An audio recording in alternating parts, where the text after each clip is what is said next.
మిమ్మల్ని అడుగుతున్నాను, యువత మేలు కంటే రన్నింగ్ చేయమని కాదు, మేలు కంటే నీ చెడు వ్యసనాల నుంచి బయటికి రారా అని దాని పిలుపుకి అర్థం. నీ భయంకరమైన చీకటి జీవితం నుంచి బయటికి రా. బైబిల్ చెప్తుంది, ఇదిగో భక్తుల యొక్క కొడుకులు ఎక్కడ పుట్టినా రాజకీయ రంగుల్లో యుద్ధాలు ఆపేశారు, ప్రళయాలు ఆపేశారు. మనము ఈ యుద్ధాలు ఏమీ ఆపేయక్కరొద్దు, ఆ చెడు కార్యాలు ఆపేయండి. ఊర్లో మీరు మారండి.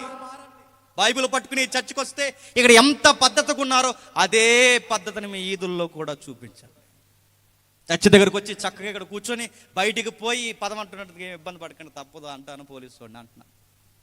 ఇక్కడ చక్కగా కూర్చుని బయటికి పోయి సన్నాసేసాలు వేయకండి చెప్తున్నా, పనికి మాలేసాలు వేయకండి. వేస్తే ఏమవుద్ది, ఉన్న ప్రళయాన్ని మీదకి తెచ్చుకుంటారు.